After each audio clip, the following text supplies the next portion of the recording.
What's poppin', guys? I'm back. I apologize that it took so long for this video to come out. The last couple weeks I've been out of commission because I took a razor blade to my thumb and I had to get like 7 stitches in it. So it's feeling a lot better now. So we're gonna get to this car. I know a lot of you guys have been asking what's going on with this 240 wagon. I have not touched it since it got here. Well, I checked a couple stuff. I pulled the intake fuel pump out. Intake fuel pump actually looks pretty decent. No corrosion, no, I guess, varnishy gas. The gas looks pretty good. It still smells bad, but it looks decent. So we might be lucky. We might have a good gas tank. We don't know if those fuel pumps turn on because I haven't put a battery inside this car yet. But yeah, we're going to do a couple tests. I'll go grab the battery for this car. We're going to throw it in here and see if the fuel pumps turn on. I have 2 fuel pumps just in case we do need to replace both of them on this car. I have a fuel filter, which we're probably going to replace anyway. We're going to double check the timing belt because I have no idea if that thing's even intact or not because the cover was still on it. But other than that, we're just going to check a couple things and hopefully this thing will start up today. So let's get to it.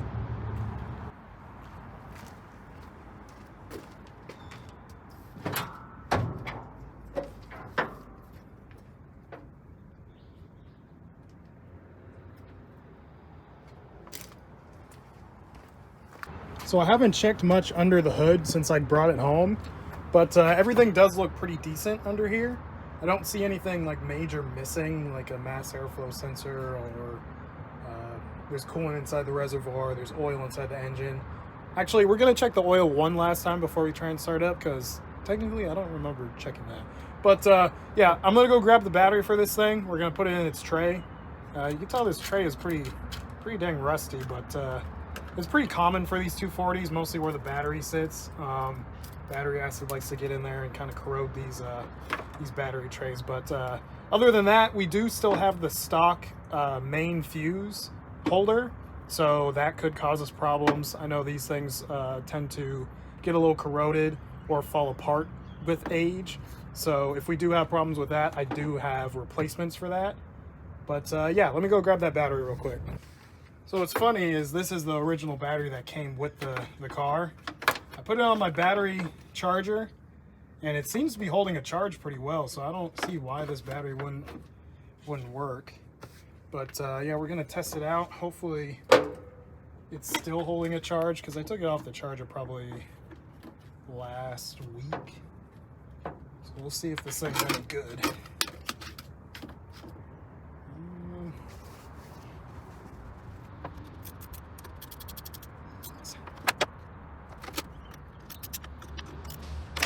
Check the oil level. Oil looks good. I don't know how well you guys can tell that inside the video. One second, let me get that in camera. Come on. Pretty decent looking oil. A little darker than I'd like to run my cars, but it's not bad. And let's check the oil level.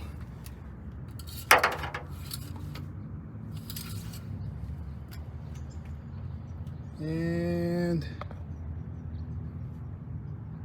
come on, buddy, work with me.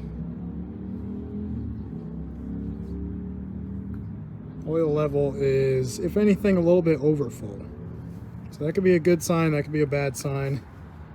The oil smells like oil, it doesn't smell like fuel or coolant, so that's a plus.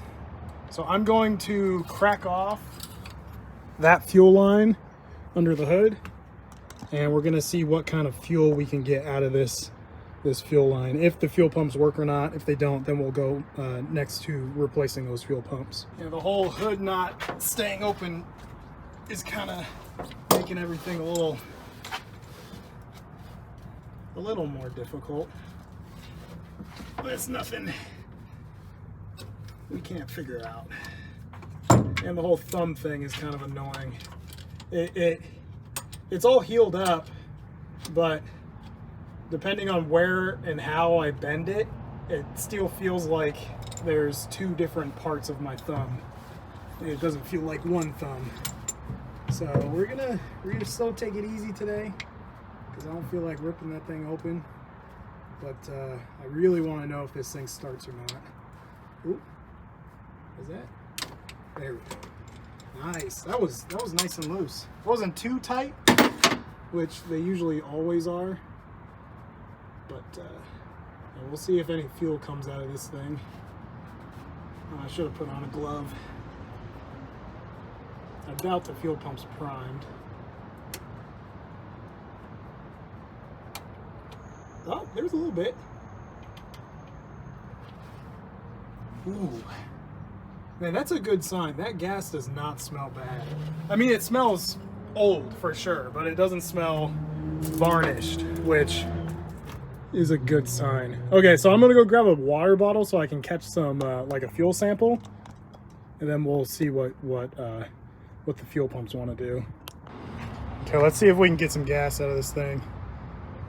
I got the battery in there, got the keys. Let's see if anything lights up. What's nice is this clutch pedal feels really good.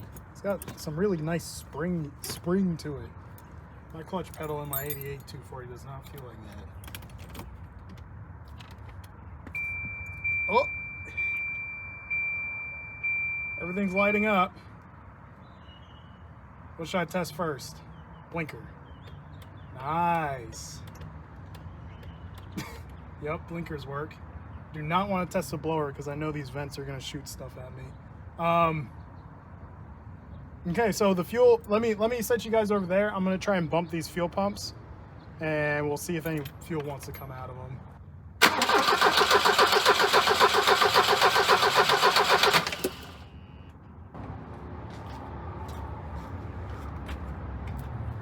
Uh-oh, camera. So definitely no fuel coming out of those fuel pumps. It sounds like one of them's doing something, but let me double check and see which fuel pump's actually working. So the battery died on me, but I made some progress. I took the main fuel pump out from underneath the car. It's in the garage right now. I'm replacing that part, and I was taking this fuel pump out, the intake fuel pump. As you can see, it's not too badly corroded. It's definitely nasty. But if you guys saw my last video where I started that 86 240 that was sitting for a really long time, that one looked really bad. And as you can see inside the tank, you can kind of see in there. Camera. I'll get a picture of it. It doesn't look too bad. Definitely clean enough to drain and fill with some new gas. I hate the way these older 240 return lines are. They're the hard line that's like press fitted onto the pump, so you have to go down to the car and release this fitting.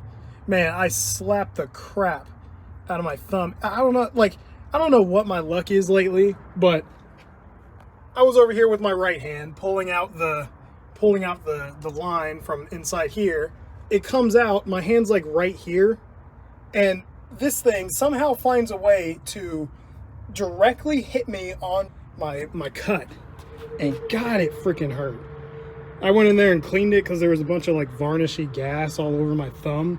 I'm like, dude, what are my odds right now? Like, I don't know. Well, we're gonna I bought a whole new sending unit, so we're gonna fix that guy up, put it inside this car, find a way to get this return line hooked back up, and then we should be good to go.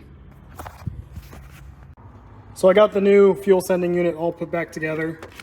It's ready to go inside the car. One thing I did want to mention since I'm in here is these older style fuel sending units have a weird hard line that comes off of the return line and then feeds all the way to this fitting right here that connects underneath the car, like above the rear axle. This hard line, the old hard line, I don't know if there's a way to take those things off without just cutting them, but I mean, I don't know how to do it. So usually what I do is just buy 5/16 fuel line and cut the old line off, get the nice clamps that you press fit on, just so you don't have any pinching with those weird screw clamps. But yeah, then do that. This line goes up underneath the car, up to the top of the fuel sending unit, and just connects to the return line on the new pump, and then obviously put a clamp on it. But yeah, it's just a lot easier than trying to figure out how to fix this thing. I'm sure if your fuel sending unit is salvageable like this one, the one that was in the car just wasn't worth fixing. So I'm sure if you have one of these style pumps with the weird hard line, you can just cut it off, do the same thing, get some 5/16 fuel line, and then just clamp it onto there. But yeah, so now since we have the fuel pumps all put back together, we're gonna go to the car that's outside. We're gonna move it to the backyard because I need to drain that gas tank. It's got a lot of bad gas in it, and if it spills, I don't want it spilling on the pavers, so we're gonna tow it to the backyard where if it spills in the dirt, it's not that big of a deal. But yeah, we're gonna move that thing. I'm gonna use one of my other 240s to pull it back there since it's not running under its own power. But yeah, let's get to it.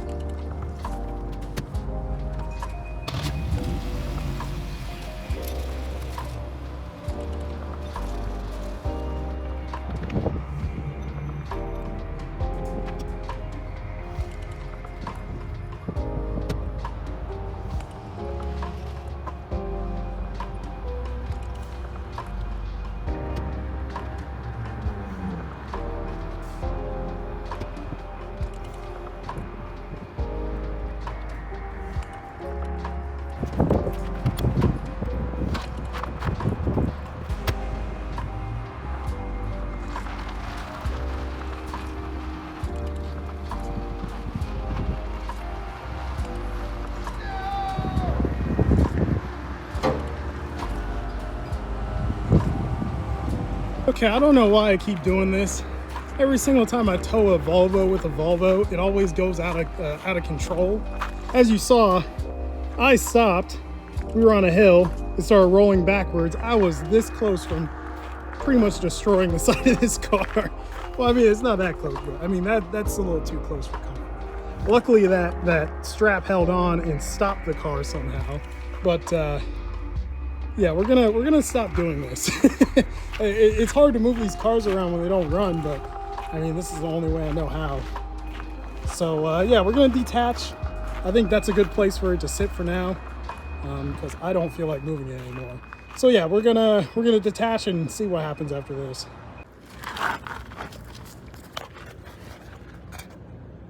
Ouch.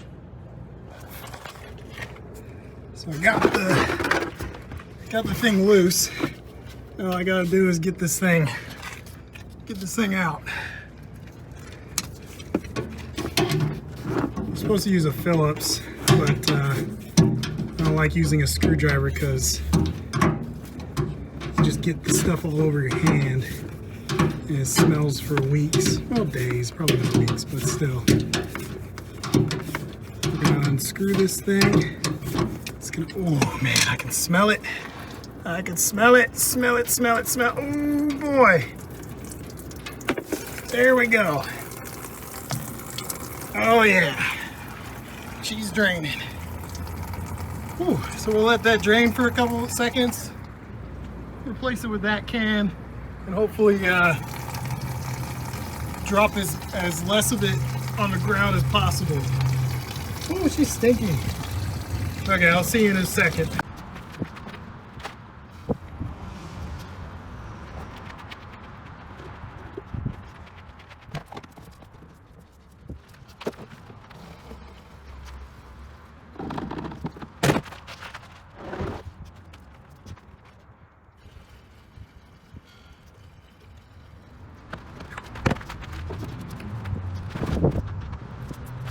So now that we got the fuel pump in, we're gonna feed the return line.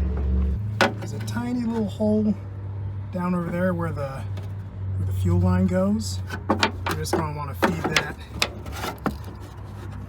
feed that into the hole.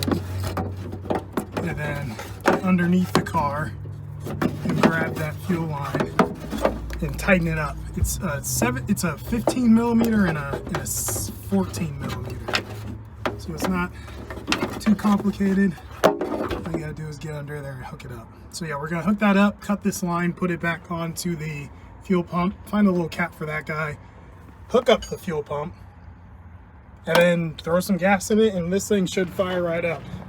So we're gonna get to it. Hopefully see if this thing starts for the first time in who knows how long.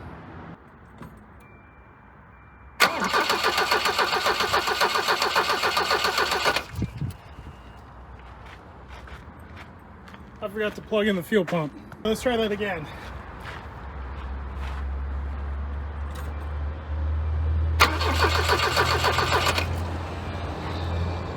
Oh yeah. Nice.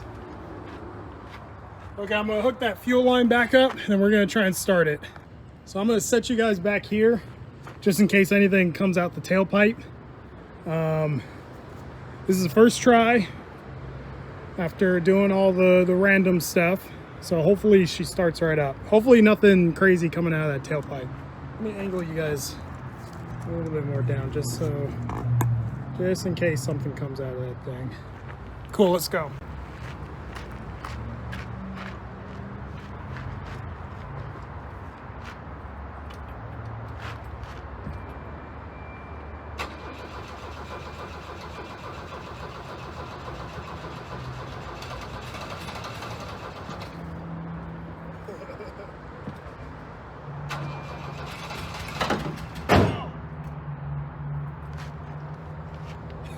Oh, okay. Okay, one sec. My hood strut fell. Or my hood latch. Or my hood prop. Oh, that closed the hood. Okay. Okay, we're gonna try this again. I'm gonna try and find a way to hook this thing back up a little bit better. It looked like it was gonna start, so I'm excited. Okay, let's try this again.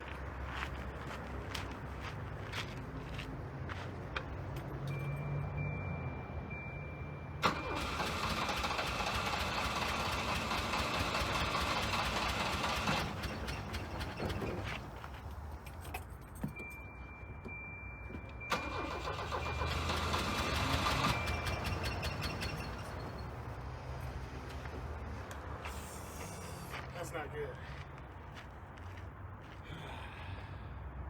So what it looks like, well, at least what it sounds like, it's not running on all cylinders. It only sounds like one cylinder is firing. So I'm gonna pull the spark plugs real quick, see what those things look like. Maybe pull the cap and rotor off to see if they're corroded. I'm gonna rewatch the video to see if anything came out of that thing, because maybe she's burning coolant or something. That's maybe, I don't know. I want to think about best case scenarios for now, because we're close. We're really close.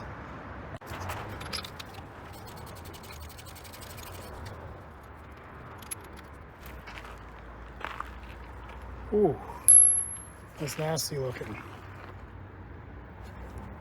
See if we can focus.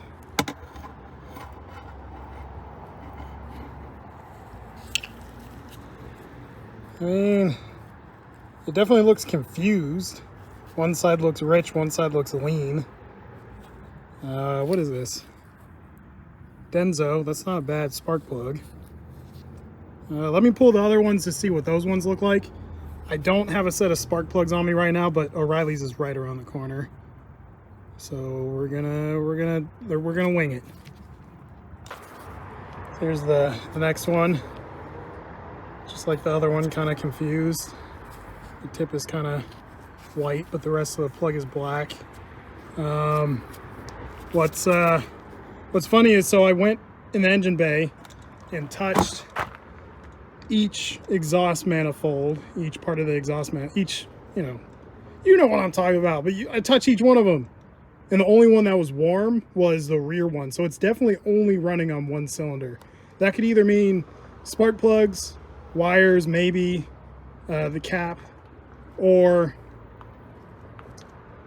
injectors or injector wiring. Like it could be a lot of things, but hopefully it's the easy solution, and we'll just replace some wires and some what I'm doing right now is just cleaning them, because I don't want to run to O'Reilly's yet. So I'm going to clean them real quick, see if that helps. If that helps, then we're going to go get some new spark plugs. If not, then we're going to go down the diagnostic tree. or whatever you call it. Okay, let's keep going. Confused. The way I'm pulling these out is from front to back, so we're gonna get to the one that was actually firing up next and see what that one looks like. But confused. So this one is kind of the only one that looks wet. So that's kind of leading me to think that it's a injector problem. We got some gummed up injectors. But we'll see what happens when I clean this one, because it still looks black like the rest of them.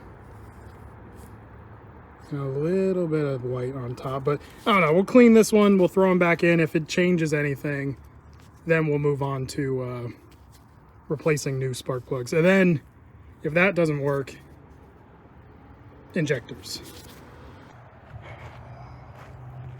Okay, spark plugs cleaned. Round 2. We'll see if she starts up.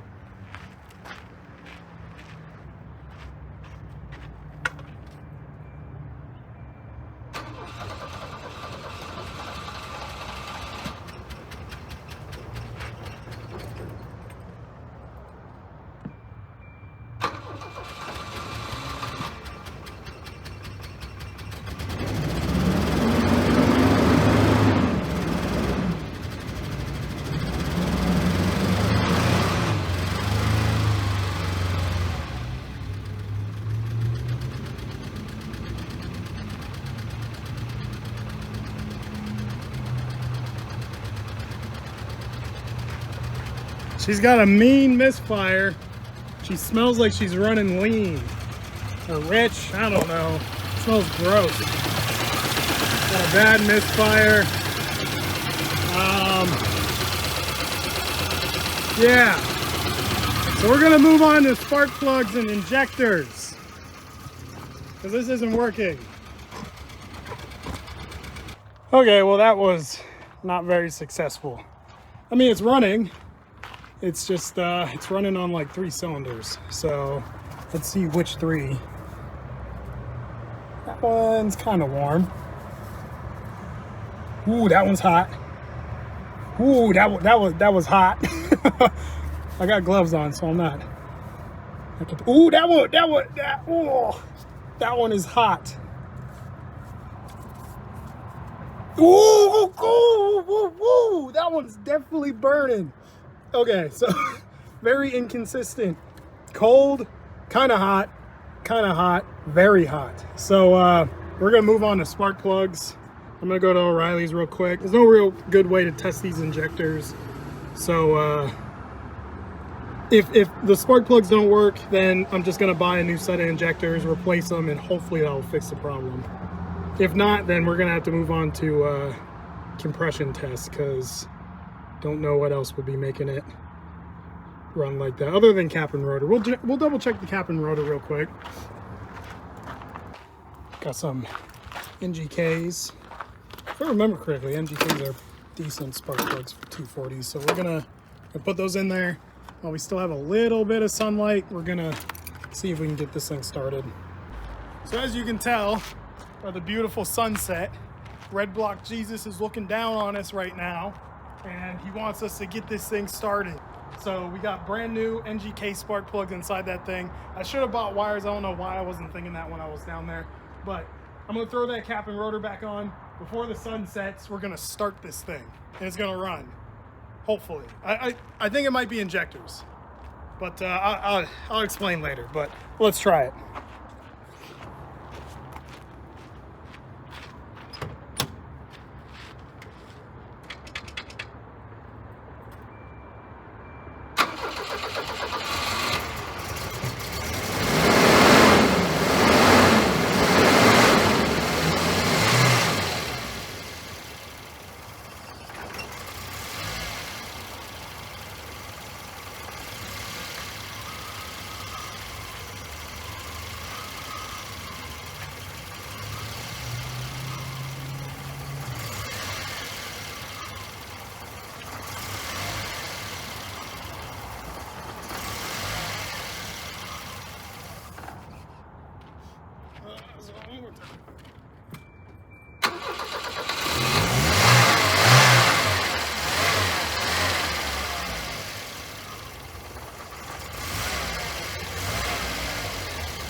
She's running pretty good.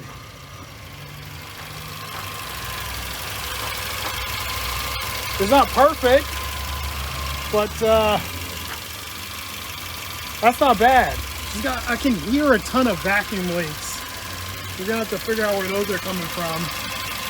But I mean, she's running. Look at that, beautiful. Beautiful. Red Block Jesus is looking at us. He's right there. He's giving us a thumbs up. Thanks, Red Block Jesus. We did it. We got her running.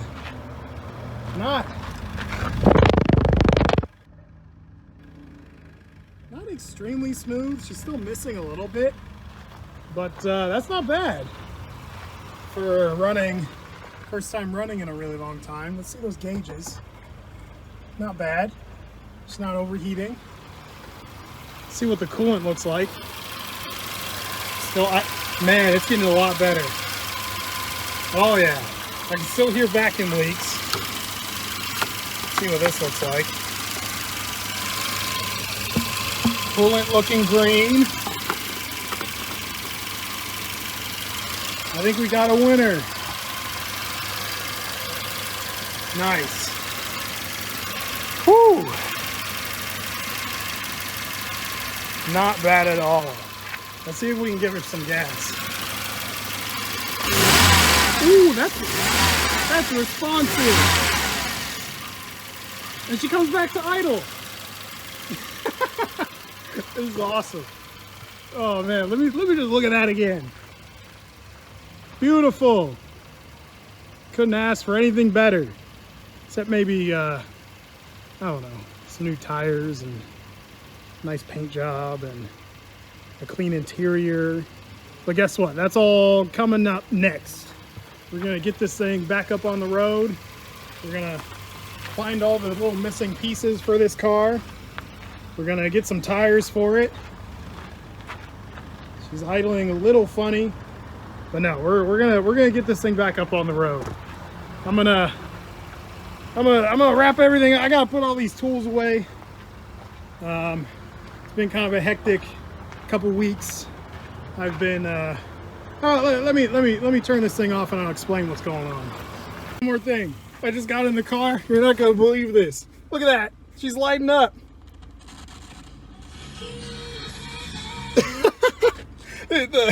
the dang radio works. Let's oh nice. Oh, they like replaced them with like green lights. That's interesting. She's not overheating. She's sitting here idling. Man, she's responsive. Ooh. I guess we can put her in gear. See if she moves a little bit. Let's see. Let's see.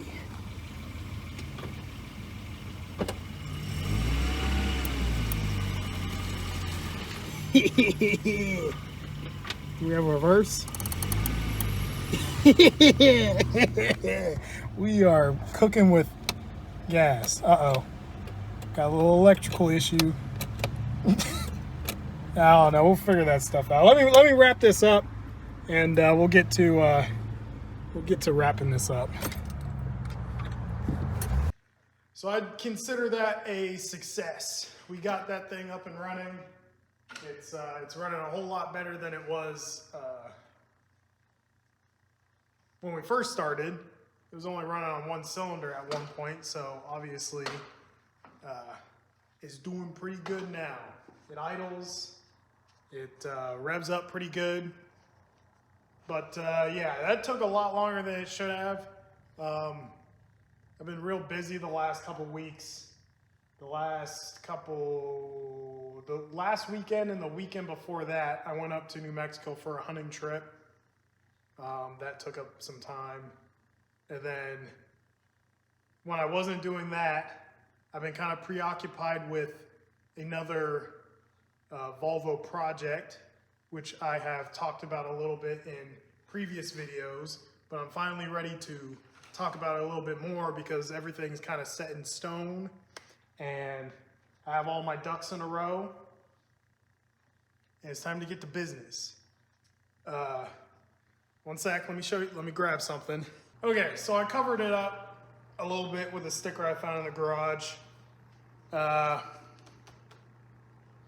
don't know, license plate numbers, you can't get much information out of them on the internet, but you can never, well, I mean, unless you're like a cop, you got a little computer database to like search up warrants and stuff, but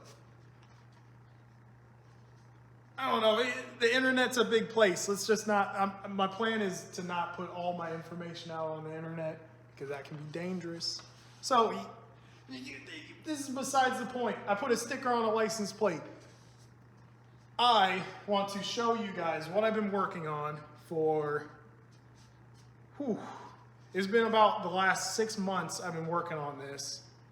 It's been about the last 2 years I've been planning this. And it's been about the last 5 years I've been preparing for this. So I want to show you guys what I've been so preoccupied with for the last 6 months. And this is it. As you can see, that says Arizona Vehicle Dealer. And that means I am now a licensed used car dealer in the state of Arizona. And now, well, technically me, I'm not, but like I'm a person, but my business is a licensed used car dealer in the state of Arizona, which that business is called Swedish Auto Group LLC. Because what I plan on doing is specializing in used Volvos. Pretty much the same thing I've been doing for the last 5 years as a hobby. I want to do that and try and turn it into a successful small business. Maybe a big business one day. Who knows? I don't know. Nothing's for sure in this life. So, I mean, this is just a piece of metal that shows that I am now legit. I've been doing this for about the past 5 years as a hobby, but obviously selling the legal limit of under 6 cars a year, because if you did anything more than that, that would be illegal without this piece of metal. This is my way of showing myself, the world, the Department of Justice, that I want to do this the legit way. I want to open up a used car dealer, abide by all the rules and regulations and red tape, and buy and sell cars, not just any car, well, probably any car, but specializing in Volvos. But yeah, I've been wanting to do this for a really long time, and it took me a lot of money and a lot of bashing my head against the computer, writing emails back with ADOT to get this. So, I don't know. I think I'm going to make another video on explaining what the deal is with this and how I'm going to be running this Swedish Auto Group. But for now, I want to thank you. I want to thank you who's watching this video. I want to thank everybody in the Volvo community that's out there that's helped me in the past when it comes to random Volvo questions that I don't know the answers to. Because when I first started getting into Volvos, I had a very limited knowledge base on even cars in general. So it's like, without the Volvo community, I wouldn't be doing this. I wouldn't be getting a dealer's license. I wouldn't want to be trying to buy and sell old Volvos. That would have been way out of my grasp. I want to thank you. I want to thank you guys for helping me out and making this dream of running a successful used car dealer possible. But yeah, other than that, I'm gonna wrap it up. This video's been long enough. If you want to stay tuned to see how this works out, because that's the thing, I could run this into the ground. I could lose this license next month if I do something wrong. So hopefully I will have update videos for you guys about the dealer. But yeah, let's wrap this up. Thank you for watching today's video. I know it was a long one, but thanks for sticking around to the end. And make sure to like, comment, subscribe. Make sure to share this video with another Volvo enthusiast. You never know. Share it with someone who's not a Volvo enthusiast. Maybe showing them how these old bricks can come back to life after years of neglect. Maybe that will make them a Volvo enthusiast, because that's how it started with me. That's how I became a Volvo enthusiast. Seeing these things, being impressed by the mileage, being impressed by the reliability, being impressed by the bricky nature of the car, and being impressed by the welcoming arms of the Volvo community. So yeah, if you can, share this with a Volvo enthusiast, share it with your best friend, share it with your mother, share it with your grandmother, and share it with your next door neighbor. But for me, I'm signing out because I'm tired. And I'll see you guys next time. Thanks for watching, guys.